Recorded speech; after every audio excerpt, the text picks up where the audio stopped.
This is my table saw, and this is the dust hood I built for my table saw. And this was me a couple months ago, before I built the dust hood.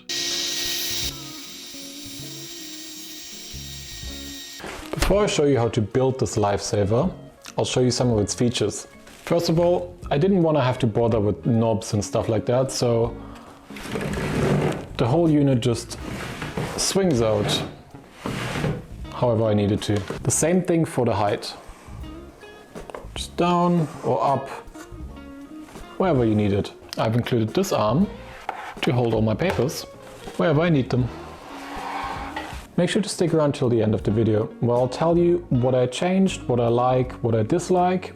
And since building this thing, I've upgraded my dust collector, so we'll do some more test cuts to see how well it performs with a stronger unit. To be honest, I'm mostly winging the design of the dust hood. I watched a couple videos on other people who have made them, so I think I have a general idea of what I'm doing. First, I want to construct the hood itself. I'm cutting a plywood strip, and then cutting both ends to 60 degrees. And then resetting the blade to 70 degrees, and cutting the other pieces. This way we end up with 4 pieces. 2 of them with 70 degree angles on both sides, and 2 pieces with 70 degrees on one side and 60 degrees on the other. The dust collection port I bought is a little big, and since I want to mount it on the top of the hood, I had to make it a little smaller. This is my first time using a heat gun to deform plastic. Or second time I guess if you count the plastic coat hangers I made in 6th grade shop class. But it went pretty well I suppose. After drilling out the material with the Forstner bit, I can clean up the rest with my drum sander. And then rounding over the edges to allow for easy airflow. To put the core of the dust hood together, I'm using the tape method. Clamping up shapes like this can be pretty difficult, and the tape makes it very easy. While this part dries, let's work on the arm that's going to hold the hood above the blade. I'm again cutting a bunch of plywood strips, which we're gonna turn into 3 different tubes. I'm simply applying a little glue and then nailing the parts together. This will be more than strong enough.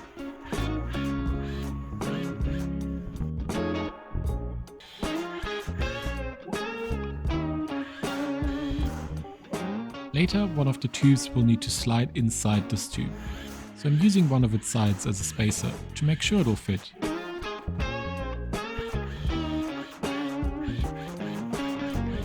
I'm still pretty new to using a nail gun, so I blew out tons of nails. The 2 big tubes fit into each other.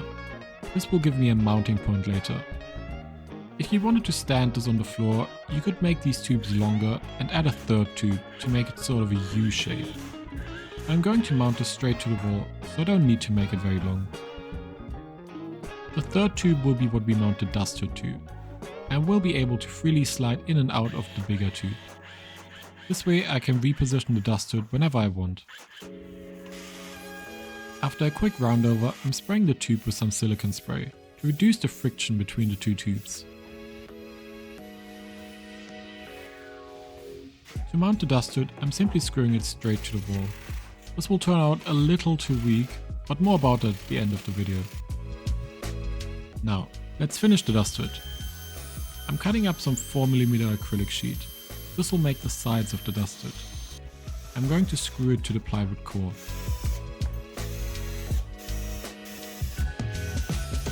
To cut the acrylic to the correct size, I'm first cutting it at the table saw. And then, for some reason, I decided to sand it flush, which was a horrible idea, as the acrylic just kind of clumps from the friction of the sandpaper.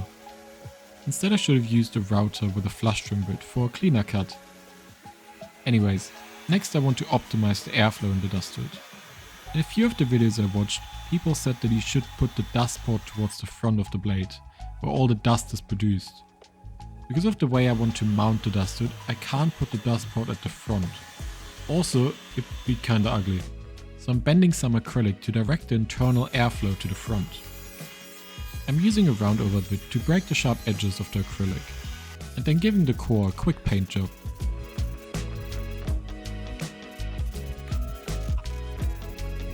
At this point I was still pretty much winging the mount, but I figured I could just copy the same mechanism the commercial dust hoods use.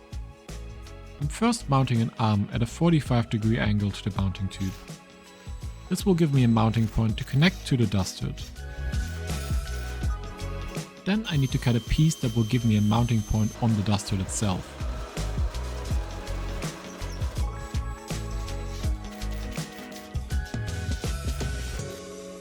Since it looks pretty good, I can now finish assembling the hood. I'm using CA glue to mount the little insert, and then screwing the dust port onto the opening. With the blade fully raised, I can position the dust hood correctly. Then I can drill a hole directly through the arms and the mounting plate, making sure to keep the two arms parallel. After getting the mechanism to work, I got a bit sidetracked, and decided I wanted to add a place to put a clipboard or a couple papers. So I'm making this articulating arm with dowels as joints. The holes for the dowels are easily drilled by setting up a couple stops at the drill press.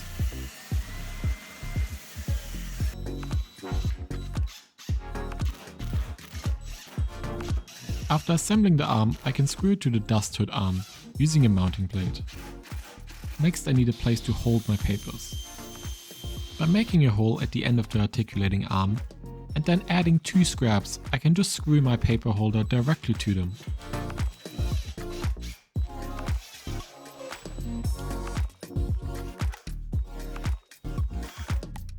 Lastly, to make the arm more rigid, I'm adding glue to the top and bottom of the dowel, and then using a clamp to hold it in place until the glue is fully dry. I was going to feed the dust hose directly through the tube, but I made the tube a little too small, so it didn't fit. Instead, I had to order a pipe that would fit and then mount the flex hose to it.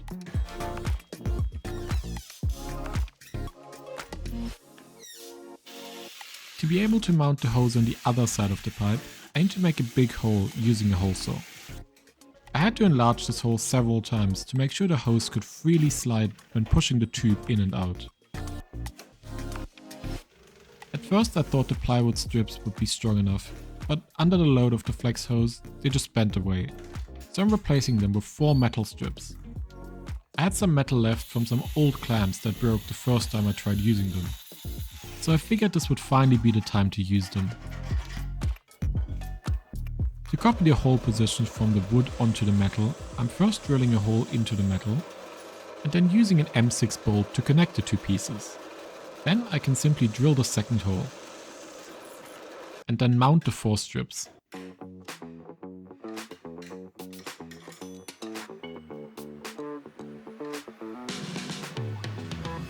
Now all I have to do is connect the hose to the dust port of my table saw, and we can start doing some test cuts.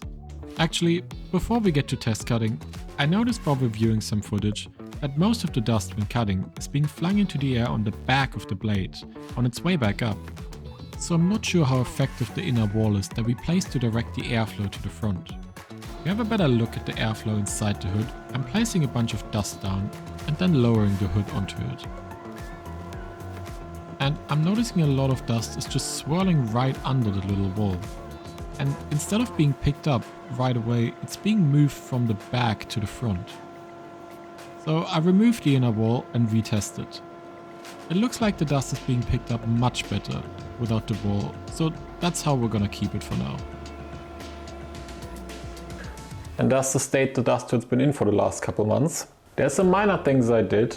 I had a problem where when I raised this and had my Fritz and Franz jig, it would clear the front, but then not clear the back.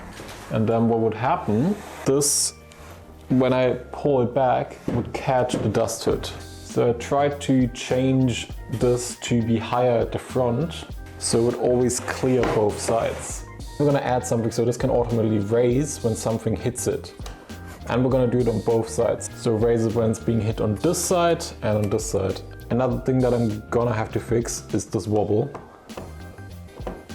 I think just screwing this into the wall just wasn't strong enough, so I'm gonna add some of these brackets. And the last thing I wanna do is change something small about the way the dust gets collected when we have a skim cut. Basically what I want to do is add a piece, put it here, have it loosely hanging so I can always touch here, and then I hope that will make it so that during a skim cut the dust doesn't fly everywhere but instead gets collected. One more thing I'm not crazy about is the way I have to lift and lower this. I have to grab it like this and then do this. If I add a handle here, I feel like it'll just make it a bit nicer, so we're gonna try that too. Before I go through the effort of altering my dust hood, I'm gonna do a test cut first, to see if this idea even works.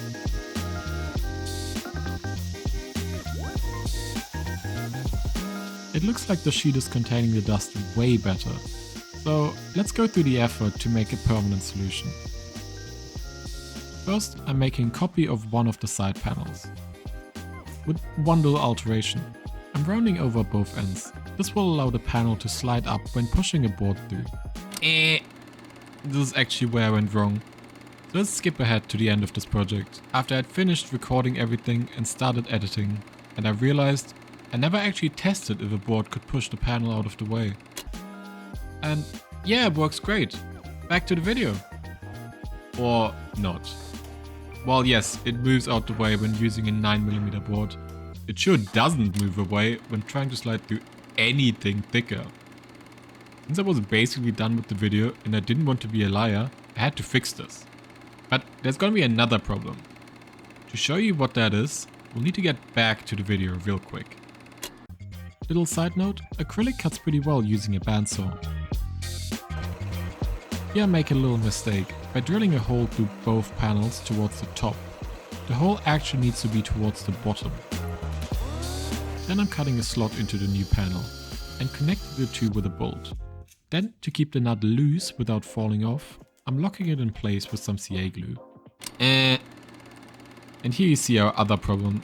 While yes, the CA glue did a great job fixing the nut in place without having to tighten it, it also meant I couldn't remove the panel anymore to fix the problem of it not sliding up. So I did the only thing I could think of, and I had to cut the panel right in place at a 45-degree angle, which was actually really hard and took ages. But after that not even being good enough, I got a little frustrated and started hacking away at the panel, which did kind of work, but then a thought crossed my mind. What if I have a thicker board? And yeah, exactly as I thought, this didn't work at all, and I couldn't keep hacking away at the panel. I wouldn't be left with any panel. So instead, I decided I'll just add a piece. If I had thought this through ahead of time, I would have made all this out of one piece. But since I can't get the panel off anymore, this is my only option, short of redoing all side panels. Now I can simply glue the new piece into place using some special plastic glue. And yes, the problem is fixed. Boards of all sizes pretty much slide through without any issues. Also, if you're trying to build this, the angle I cut this extra piece at is 145 degrees. So, let's get back to the video. For the handle, I'm simply using a cabinet door handle.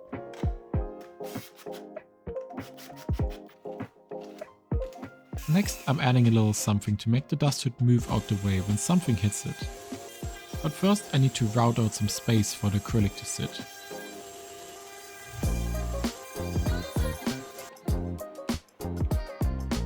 Then I can bend a little strip, and while doing so burn my workbench. Now I can screw the bent strip to the front and back of the hood. This should enable it to move out the way when something hits it. Next, I'm adding brackets to stop the arm from wobbling. I also added one to the other side, and these brackets really make a huge difference. The arm is way more secure. One thing I forgot to show you earlier is how I set up the arms so the dust hood can hold its own weight. By tightening or loosening the bolts, I can add more or less resistance. And then by adding a second nut, it locks the first one into place. This hasn't come loose for the past couple months, so I think this works well enough.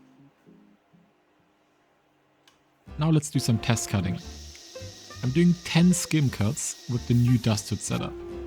And there really isn't all that much dust, considering this is a skim cut, which is notorious for flinging dust everywhere.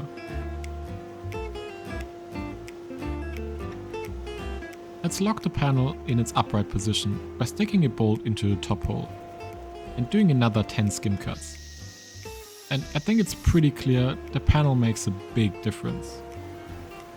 And one last test completely without the dust hood. After first cut, I immediately decided I needed my glasses.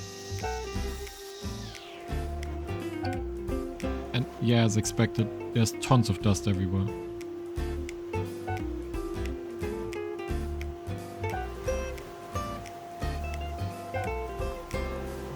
Next, let's do the same test with normal cuts, which don't fling as much dust around usually. And again, the panel definitely helps contain the dust a little better, but it's not perfect.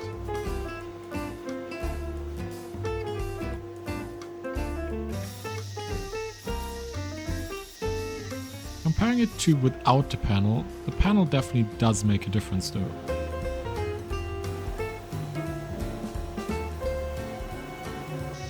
And again, one last test completely without the hood.